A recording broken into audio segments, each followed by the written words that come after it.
ఆమేన్. క్రీస్తు పరిశుద్ధ నామమున మీ అందరికీ నా శుభాభివందనం తెలియజేస్తున్నాను. Good morning all of you.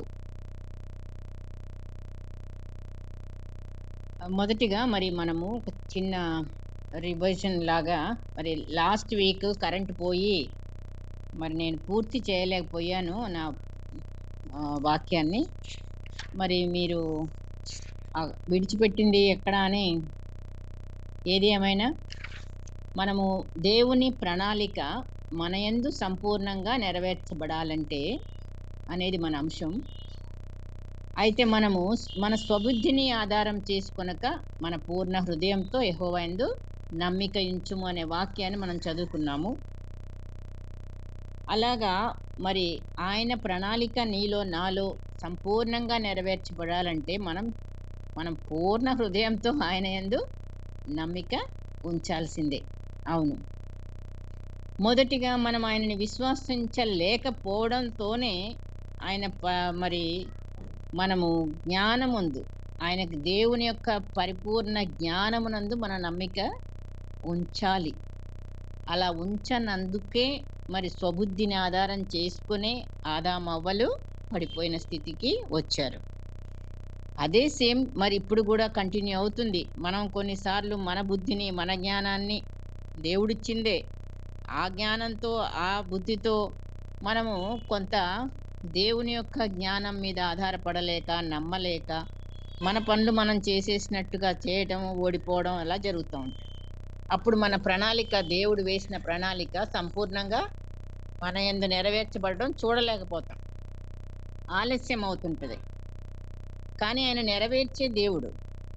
ఆలస్యమైనా ఆయన నీ పట్ల, నా పట్ల వేసిన ఏ ప్రణాళిక అయితే ఉన్నదో అది ఆయన నెరవేర్చే నమ్మదగిన దేవుడు.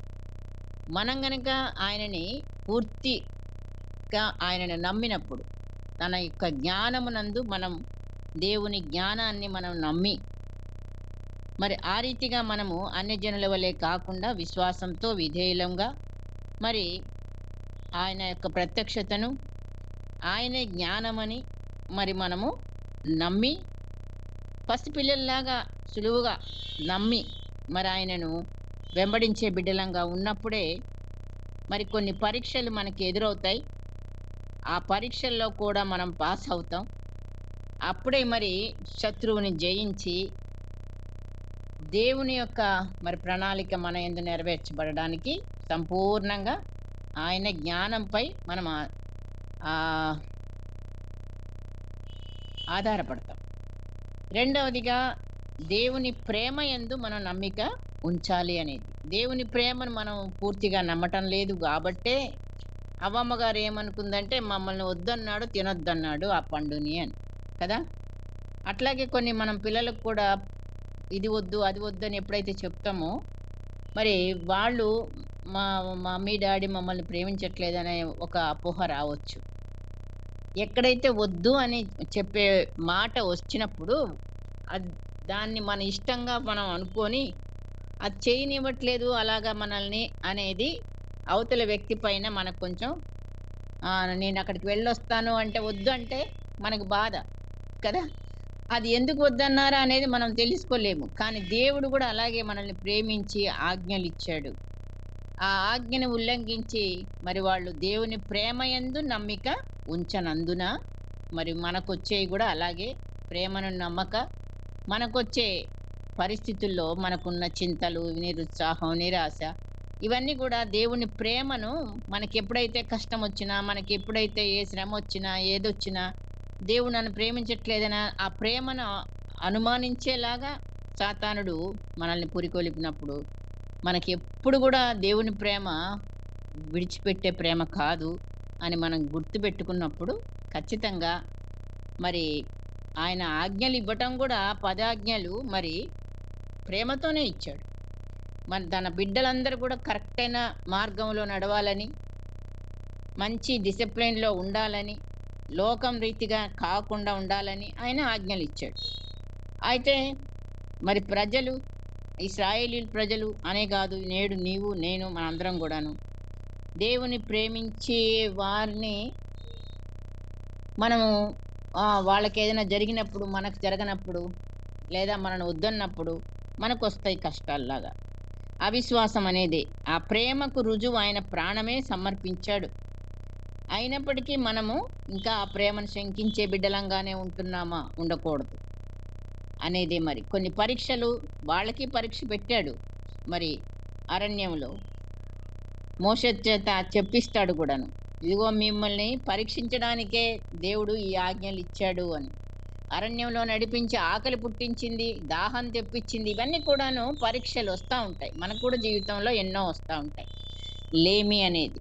అలాంటప్పుడు గూడా దేవుని ప్రేమను మనం శంకించే వారంగా కాకుండా, మరి దేవుని యొక్క ప్రణాళిక మనలో నెరవేర్చడానికి. మూడో పాయింట్, దేవుని శక్తిని నమ్మే వారంగా ఉన్నామా? అవును. మనలో శక్తి, దేవుని యొక్క శక్తి చేతనే ఆయన ఎన్ని కార్యాలు, మరి ఈ భూమి సృష్టి మొదలుకొని, మరి ఆయనంత బలవంతుడు లేడు, శక్తిమంతుడు లేడు. ఇంకా ఆయన మరి అన్నీ తన యొక్క జ్ఞానం చేత, ప్రేమ చేత, శక్తి చేత, మరి మనందరినీ కూడాను తన శక్తితో నింపాలని. మన సొంత శక్తి సరిపోదు, మన బుద్ధి సరిపోదు, మన జ్ఞానం అంతకంటే.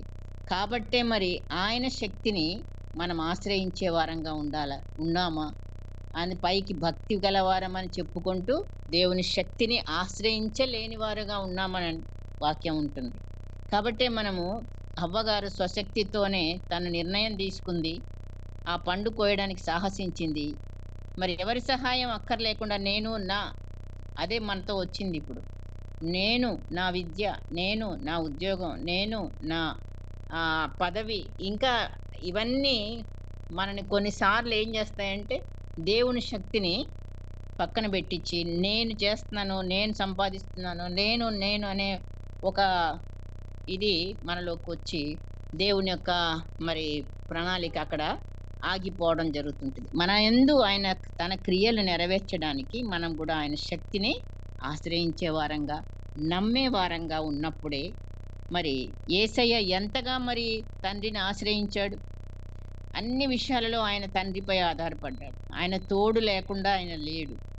ఏది చేసినా సరే తండ్రిని ముందుకు తీసుకొచ్చాడు. దైవశక్తితోనే ఆయన స్వస్థతలనిచ్చాడు, మరణించిన వారిని లేపాడు. అంత శక్తిగల దేవుణ్ణి మనం ఎందుకు శంకిస్తున్నాము అంటే, మరి మనలో ఉన్న అపనమ్మకం. కాబట్టి నమ్ముట నీ వలననైతే నమ్మువానికి సమస్తము సాధ్యమే అన్నాడు దయ్యం పట్టిన పిల్లవాడిని యొక్క తండ్రితో. అలాగే మరి మనం కూడా అద్భుత కార్యాలు మన జీవితంలో ఎన్నో జరిగాయి, జరుగుతుంటాయి, ఇంకా కొన్ని కావలసి ఉన్నాయి. అట్లాంటప్పుడు మనము ఆయన శక్తిని ఆశ్రయించే బిడలంగా ఉండడానికి పరిశుద్ధాత్మ దేవుడు మనకి సహాయం చేసి, ఆయన ప్రణాళిక మన యందు సంపూర్ణంగా నెరవేర్చబడడానికి ప్రభువు సహాయము చేయనుగాక. ఓకే, ఈ దినం కొరకై ఏర్పరచబడిన వాక్యము యెషయా గ్రంథము 58వ అధ్యాయము 11వ వచనం చదువుతున్నానండి. యెషయా 58:11. యెహోవా నిత్యము నిన్ను నడిపించును, క్షామకాలమున ఆయన నిన్ను తృప్తిపరిచి నీ ఎముకలను బలపరచును. నీవు నీరు కట్టిన తోటవలెను, ఎప్పుడునూ ఉబ్బుచుండు నీటి ఊటవలెను ఉండెదవు. దేవుడు తన పరిశుద్ధ వాక్కులను మనందరి హృదయంలో ఫలింపచేయునుగాక. ఇక్కడ దేవుని యొక్క నడిపింపు మనము చూస్తున్నాం. దేవుని ఎలాగ మనల్ని నడిపించే దేవుడు, ప్రతి విషయంలో కూడా ఆయన మనల్ని నడిపించే దేవుడు అని నమ్ముతున్నామా? అక్కడే కావాల్సింది. వదిలిపెట్టాడు దేవుడు అని అంటామా, లేదా మనం వదిలిపెడుతున్నామా? ఆ రెండిట్లో ఏదో ఒకటి ఉంటుంది. అంటే మనం నమ్మకపోతే ఏమంటామంటే, ఆయన మనల్ని వదిలిపెట్టాడు, ఆయన నాకేం సహాయం చేయటం లేదు దేవుడు అని. లేదు, మనం కొన్నిసార్లు మన యొక్క శక్తి మీద, మన ఆలోచన మీద మనం ఆధారపడి మనం నడుస్తాం, సొంత నడక. సో దేవుడు మరి నిత్యము నడిపించేవాడని వాక్యం అయితే ఉన్నది, మనకు కూడా తెలుసు. కానీ కొన్నిసార్లు మనకి ఎటు తోచదు. ఇక్కడ నేనేం నిర్ణయం తీసుకోవాలి, నాకేం నడిపింపు కావాలి అనే, అలాంటప్పుడు మనం మనుషుల్ని ఆశ్రయించవచ్చు కొన్నిసార్లు నడిపింపు కొరకు. నిపుణులను ఆశ్రయించొచ్చు కూడా. కానీ దేవుని యొక్క నడిపింపు కొరకు మనము ఆ! ఆశ కలిగి ఉండాలి. ఈ ఈ పరిస్థితుల్లో నేనెలాగా? ప్రభువా! నువ్వే నన్ను నడిపించేది నాయనా! నీ వాక్యం ఉన్నది అని మనం గనక కొంచెం జ్ఞాపకం చేసుకుంటే తప్పకుండా దేవుడు మరి అన్ని విషయాలలో మనల్ని నడిపించే దేవుడు. అయితే ఒక్కొక్కరి యొక్క మనస్తత్వం ఒక్కొక్క రీతిగా, ఒక్కొక్కసారి, అన్ని సార్లు అన్ని రీతులుగా ఒకే మరి దేవుని యందు అట్టి నమ్మకం కలిగిన వారంగా ఉంటామా ప్రతి సమయంలో గూడా అంటే, కొన్నిసార్లు చూడండి భవిష్యత్తు కొరకు జరగబో వాటి కొరకు ఆతృత ఉంటది. ఏమవుతది తెలుసుకోవాలని. అవునా? మరి అలాగా తెలుసుకోవాలంటే ఏం జేయాలి? జ్యోతిష్యం చూయించుకోవాలి. రాశి ఫలం చూస్తారు. నిజంగానే నేను ఆహ్, అంటే చిన్నతనంలో కొంచెం జ్ఞానం వచ్చిన తర్వాతే నేను గూడా అలా రాశి ఫలం కోసం ఎదురు జూసేదాన్ని. వారం, వారం రాశి ఫలం అని మన ఆంధ్రప్రభ పత్రిక వీక్లీ వస్తా ఉంటది. అందులో ఒక పేజ్‌లో రాశి ఫలం అని ఉంటది. బర్త్‌డే డేట్స్‌ని చూసి, ఆ డేట్స్‌లో ఉన్న రాశి ఫలం ఆ వారానికి ఏముంది అని. అంటే నిజమైన మారుమనసు లేక, దేవుని యందు నమ్మకం లేక అంతే గదా! మరి ఇవన్నీ జరిగినాయి. నేను ఒకప్పుడు ఈ రాశి ఫలాల కోసం వీక్లీ ఎప్పుడైతే ఆ బెల్ మోగి అతను పేపర్ అతనొచ్చి ఇంటి ముందు ఇవ్వడానికొస్తాడో పరిగెత్తిపోయి తీసుకొచ్చి ఏం చూడను. అంటే రాశి ఫలం చూసేదాన్ని. దేవుడు నాకే ఇప్పుడు జ్ఞాపకం చేస్తా ఉంది. అప్పుడప్పుడు నాకివి గుర్తొస్తాయి కొన్ని కొన్ని విషయాలు. నిజంగా మరి ఆ అజ్ఞానంలో మరి దేవునియందు పూర్తి నమ్మకం, విశ్వాసం లేక మరి అలాంటివి చూసి అందుకనే జ్యోతిష్యము, రాశి ఫలాలు, చిలక జోస్యము, జాతకాలు ఇవన్నీ గూడాను ఇంకా పైకొస్తే మాంత్రిక విద్యలు గూడా ఉన్నాయి గదా! మరి అవి గూడా సాతానికి గూడా శక్తుంది. కొంచెం చెప్తా ఉంటారు. మరి అవన్నీ గూడాను మరి మనుషులు అంటే ఇతరులు నమ్మొచ్చేమో గానీ నువ్వు నేను మరి దేవుణ్ణి నమ్మిన బిడ్డలంగా అంత దాకెందుకండి సౌలు రాజు హ్మ్. ఆ దేశమంతటా గూడా బ్యాన్ జేసేసాడు. ఎవరు గూడా మరి ఈ యొక్క ఆహ్, ఏమంటారది కర్ణపిశాచి వారి యొద్దకెళ్ళకూడదు. అలాంటి వాళ్ళుంటే వాళ్ళని చంపేయాలి అని కూడా ఒక ఆజ్ఞ ఉండింది. ఆయన ఉన్న రాజరికంలో ఉన్న టైంలో. కానీ ఒకానొక సమయంలో ఆ రాజే మారువేషం యేసుకొని కర్ణపిశాచి దగ్గరికి ఎళ్లి నాకు దేవుడేం మాట్లాడటం లేదు. నన్ను విడిచిపెట్టాడు. నాకు జవాబు రావటం లేదు. నేనేం జేయాలి? యుద్ధం ఫిలిష్తీయులొచ్చేస్తున్నారు అని జెప్పి సౌలు ఏం జేశాడు? వెళ్ళాడు కర్ణపిశాచి దగ్గరికి. అది మొదటి దినవృత్తాంతములు 10, 13-14 వరకు చూస్తే. అందుకు మరి దేవుని యొక్క చిత్తాన్ని, నడిపింపును లేకుండా ఇలా తన సొంతంగా చేసినందుకు ఏమైంది? తన కత్తి మీద తను పడి చావాల్సొచ్చింది. సో, అలాంటివి మరి ఇంకా గూడా నడుస్తున్నాయి. చాలామంది చెప్తారు, "ఈ తలుపు ఇటు పక్కుంది. మీకది లోపల మీకీ కష్టాలొస్తున్నాయి. లేపోతే అదోనో, ఇదోనో" ఏదో చెప్తే అవన్నీ మార్పులు, చేర్పులు జేస్తా ఉంటారు కొంతమంది. సో, ఈ వీటిని నమ్ముతావా? దేవుడిని నమ్ముతావా? ఒకానొకప్పుడు మళ్ళీ నాకే ఒక సేవకుడు వాక్యం ద్వారా ప్రసంగం చేస్తూ, ఎంతమంది ఇలాగా భవిష్యత్తు కొరకు ఆహ్, తెలుసుకోవాలని ఆశ ఉండి, మరి అది జరుగుద్ది అని దాన్ని నమ్ముతున్నారు తప్ప, దేవుడు చచ్చిపోయిన వాళ్ళని లేపే దేవుడు మన దేవుడు. నీకు ఏమైతే కష్టం వచ్చిందో దాన్ని అపోజిట్‌గా మరి మార్చటానికి గూడా ఆయన శక్తివంతుడు గనక, ఆయన మీద నమ్మకం ఉందా? లేకపోతే దేని మీదుంది అని. నాకప్పుడు మనసులో నిజంగానే ఒక నిర్ణయం తీసుకున్నా. ఇక మీదట నేనెప్పుడు గూడా రాశి ఫలాలు గాని, ఏది గాని చూడను ప్రభు అని. అట్లా నాలో చేంజెస్ కొన్ని కొన్ని చోట్ల ఒక్కొక్క నిర్ణయంతో నేను నిలబడిపోవడానికి ప్రభు నాకు సహాయం చేశాడండి. సో, అదొక్క రాశి ఫలం మీద ఎంత కోరిక, ఎంత ఆసుందో తర్వాత నా కన్నులు ఇంకా మరి నిలబడిపోయినాయి. చూడను. దేవుడు అద్భుతాలు చేస్తాడు. ఏం చేయాలనుకున్నా గూడా మనకి ఏం జరిగినా సరే దాన్ని మార్చే దేవుడు మన దేవుడు. ఖచ్చితంగా ఆయన నడిపింపు కొరకు చూడాలా అన్న ఒక మంచి నిర్ణయం నాలోకొచ్చింది. అట్లాంటి నిర్ణయాలు కొన్ని కొన్ని నా జీవితంలో ఒక్కొక్క చోట మలుపుల్లాగా మరి దేవుడు నాకు అనుగ్రహించాడు. ఒకసారే మెట్లన్నీ ఎక్కలేము. ఆ చిన్న మెట్టుని దేవుడు ఎక్కించాడు. అప్పటినుంచి ఇక నేను జ్యోతిష్యం చూపించుకోవడం, చేయిలు చూపించుకొని, ఎవరితోనో చెప్పించుకోవడం ఇయన్నీ కూడా పక్కన పెట్టి ఇంకసలు ఆ జోలికే వెళ్ళలేదండి.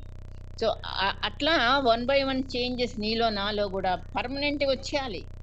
ఒక తప్పు జరిగినప్పుడు, లేకపోతే ఒక మలుపులో నీకు దేవుడు మాట్లాడతాడు. ఆ మలుపులో మరి దేవుని యొక్క నడిపింపేంటో మనం గ్రహించాలి.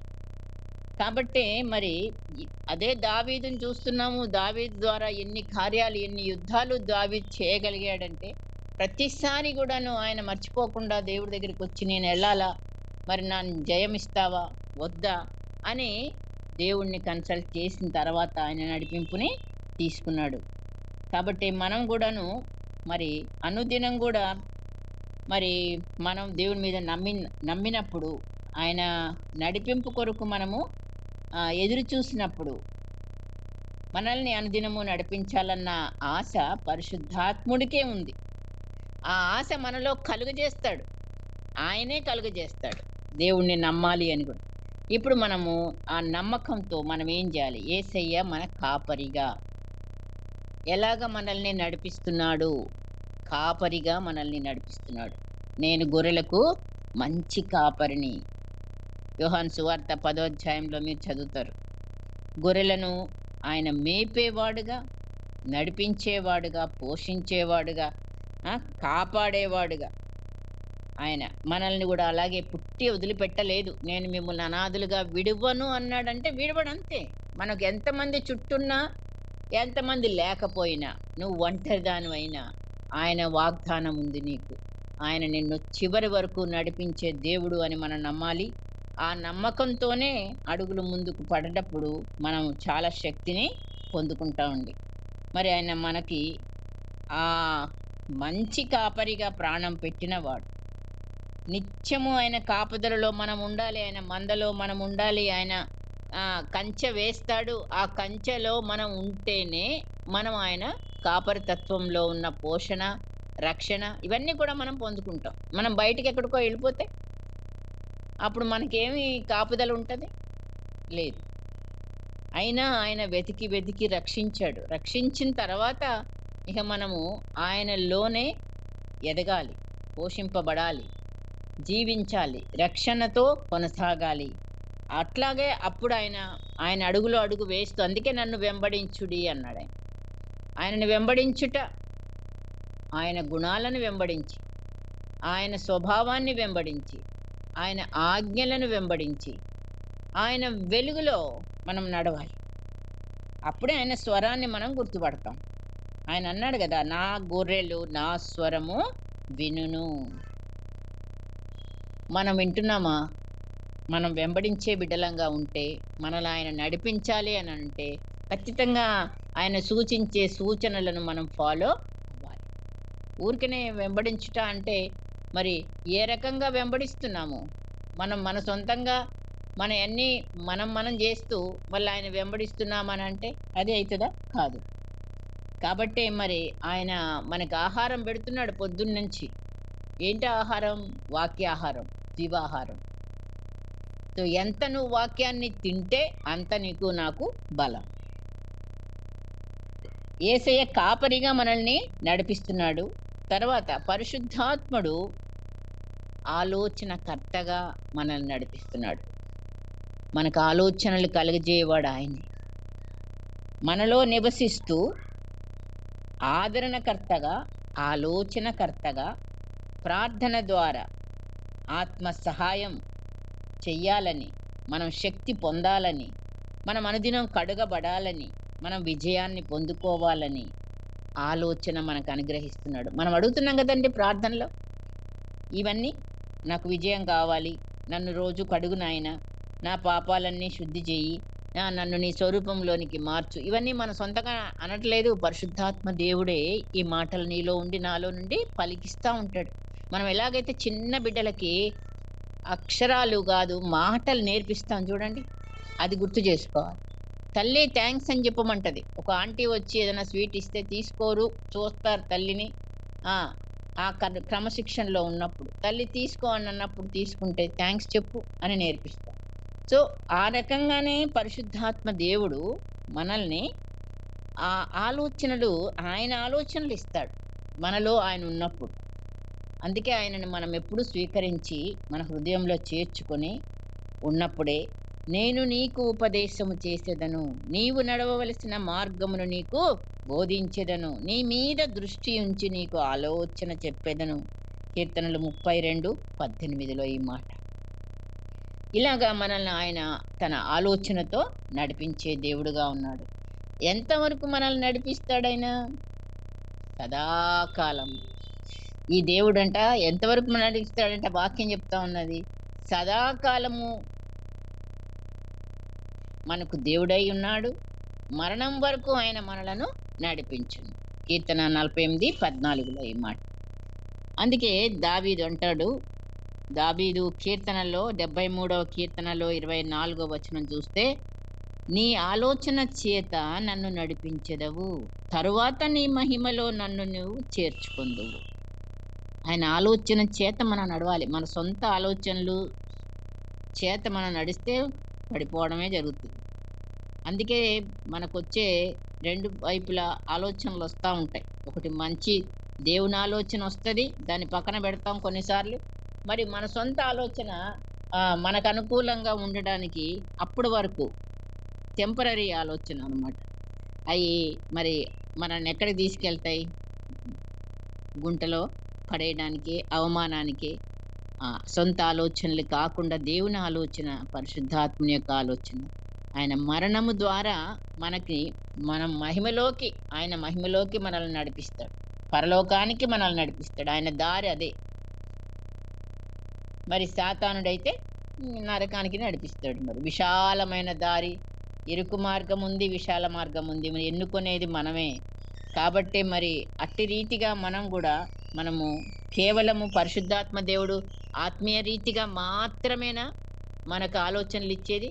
లేదా పాపాలు శుద్ధీకరించేది? ఈ ఆత్మ అనుసారమైన జీవితం జీవించడానికి మాత్రమే పరిశుద్ధాత్మ దేవుడా? మరి శరీరానుసారంగా రెండిటికి కలిపే.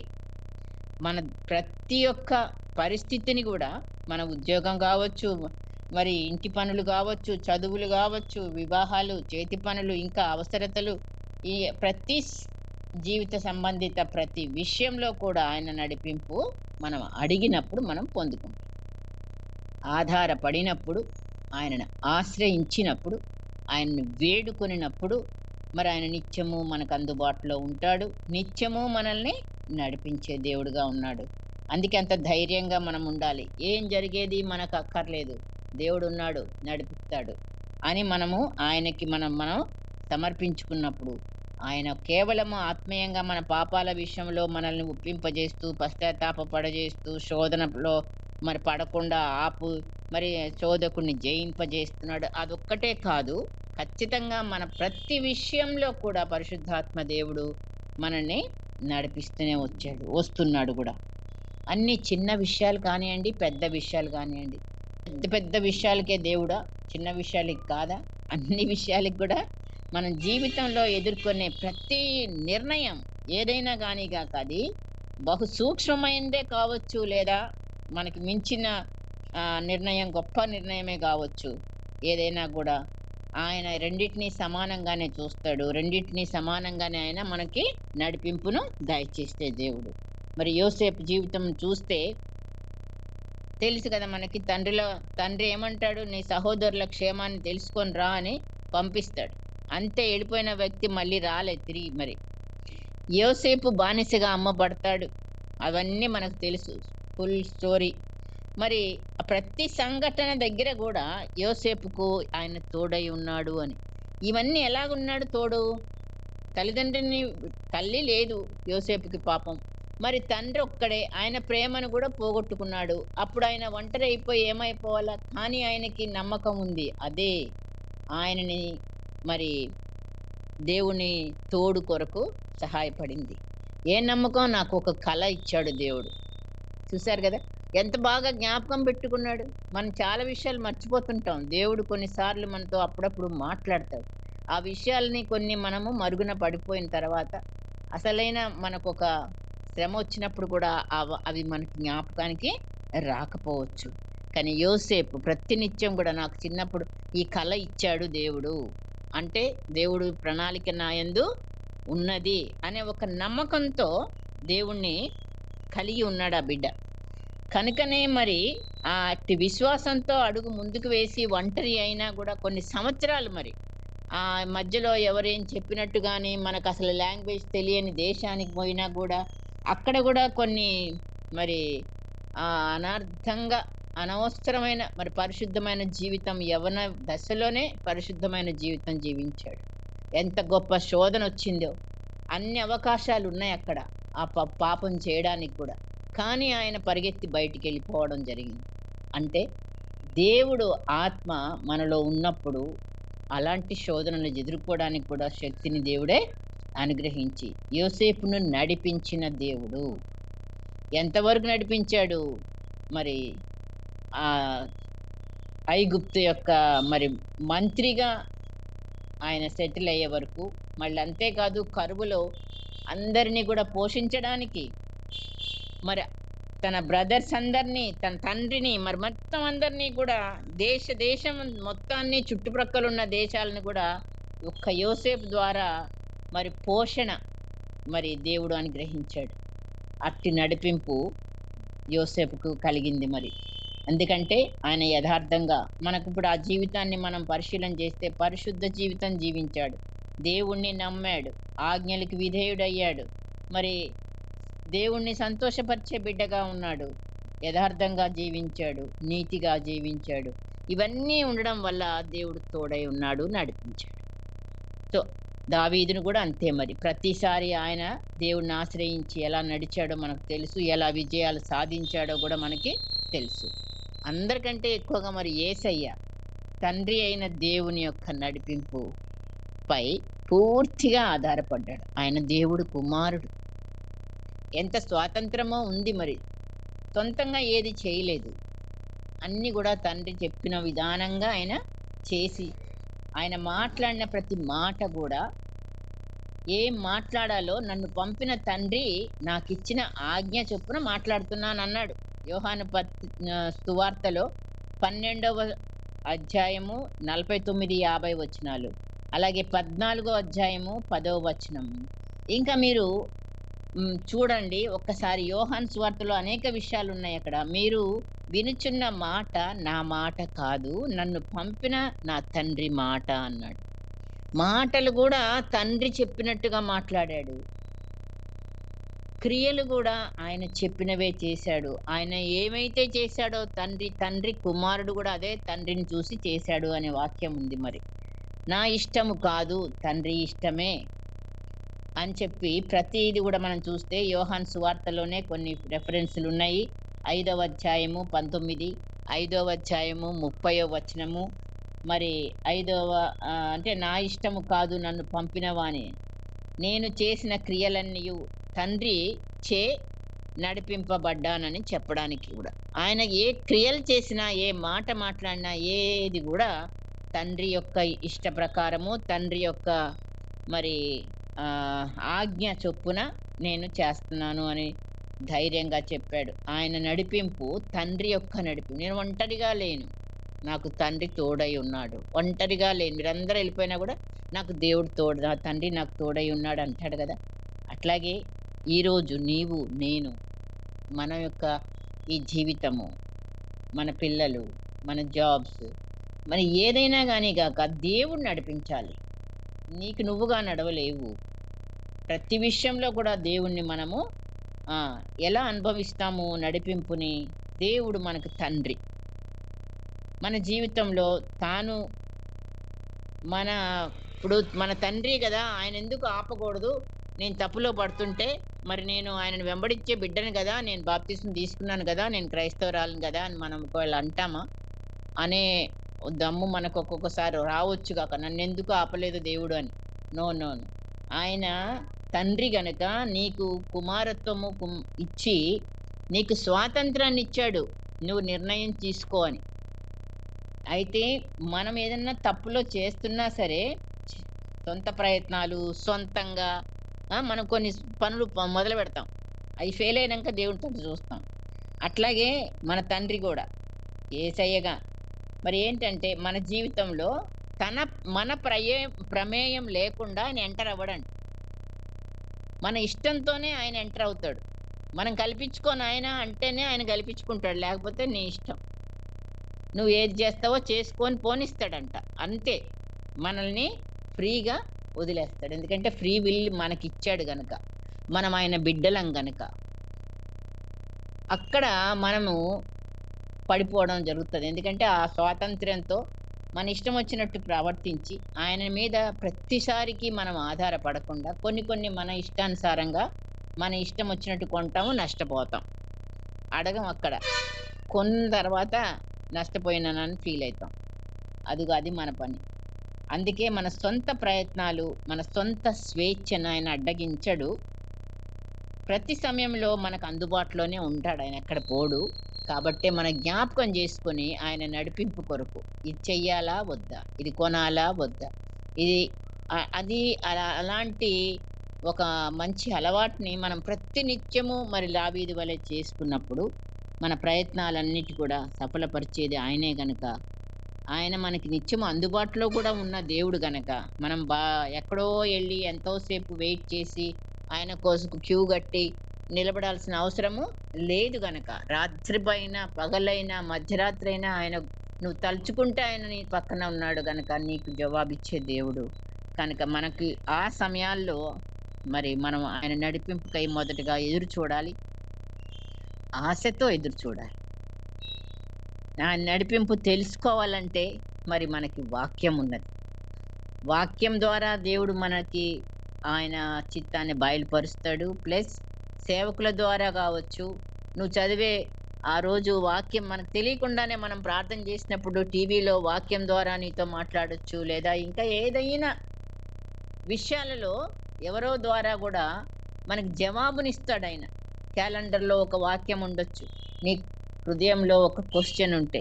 నిజంగా మరి మనం దేవుని ఆధారం మీద పడి ఆ వాక్యాన్ని కనుక ఆ తట్టు చూస్తే ఖచ్చితంగా అక్కడి నుంచి నీకు దేవుడు జవాబు ఇస్తాడండి. నిజంగా మనం ఒక్కసారి వెనకకి తిరిగి మన జీవితంలో కూడా పరిశీలన చేసుకుంటే ఎన్నో మరి సార్లు దేవుడి నడిపింపుని నీవు నేను పొంది ఉన్నాము. మరెందుకని కొన్నిసార్లు మరి పొందలేకపోతున్నాము?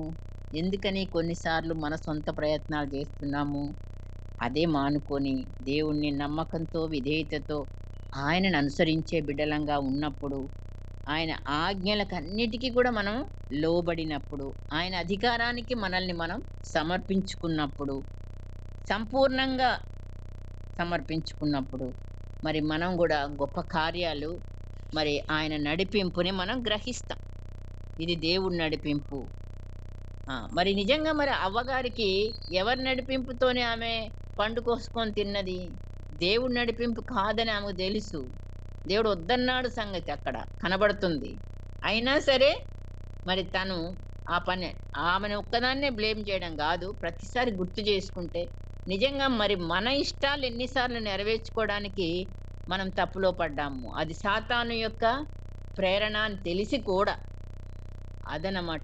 మనము చూస్తూ చూస్తూ గుంటలో పడిపోయే బిడ్డలంగా ఉంటే మరి అక్కడ దేవుని నడిపింపు ఆగిపోయి మన ప్రణాళిక లేట్ అయ్యి మరి దేవుడు మళ్ళా రివర్స్ చేసుకొని మనల్ని మనము మరి ఎంతో క్షమాపణతో మరి దేవుని సన్నిధికి రావాల్సి ఉంటుంది. కనుకనే ఏది లేకుండా ప్రతి నిమిషము ప్రతి విషయంలో దేవుని యొక్క నడిపింపును ఆయన ఇవ్వడానికి సిద్ధంగా ఉన్నాడు. నడిపించే దేవుడు ఆయన. మరి ఇన్ని రీతులుగానో మనల్ని కాపాడుతూ నడిపించుతున్న దేవుణ్ణి మనం పక్కన పెట్టకుండా ప్రతి విషయంలో జ్ఞాపకం చేసుకుంటూ ఆయన నడిపింపుతో మనం ముందుకు నడిచి మన యొక్క జీవితంలో తన ఇష్టాన్ని నెరవేర్చి మరి ఆయన రాజ్య వారసులం అవ్వడానికి అనేకులను కూడా ఆ మార్గంలో నడిపించడానికి యేసు అన్నాడు, మరి నేనే మార్గమును, నేనే సత్యమును, నేనే జీవమునని.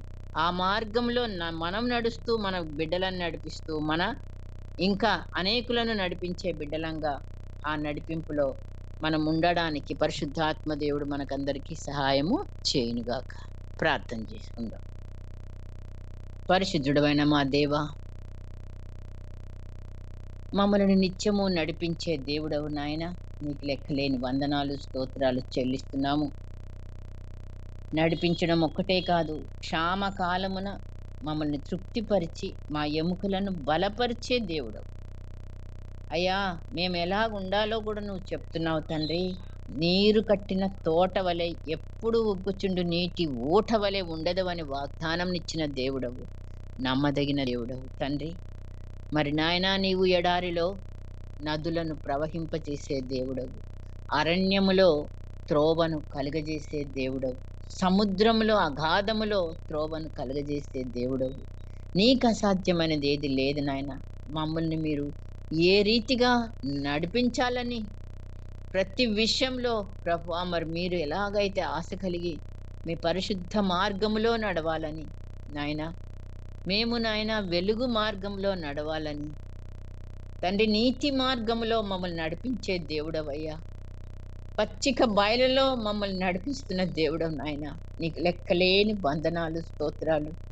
అలా నడవటానికి ప్రభువా, మేము లోకం తట్టు చూసేవారంగా కాకుండా నాయన, నిన్ను వెంబడించి నీ మహిమలో మేము ప్రవేశించుటకు మాకిచ్చిన ఈ కొద్దిపాటి జీవితాలు నాయన నీకే సమర్పించుకొని, నీకు లోబడి ప్రభువా, నీ నడిపింపు ప్రతి విషయంలో ఉన్నదని మేము గుర్తు చేసుకుంటూ నీకు అప్పగిచ్చి ఆ బాధ్యతను మేము నాయన నడిచే భాగ్యాన్ని మాకు ఇచ్చినందుకై వందనాలు చెల్లిస్తూ, ఈ దినమున మరి నూతన దినములో మేము మమ్మల్ని ప్రవేశపెట్టావు.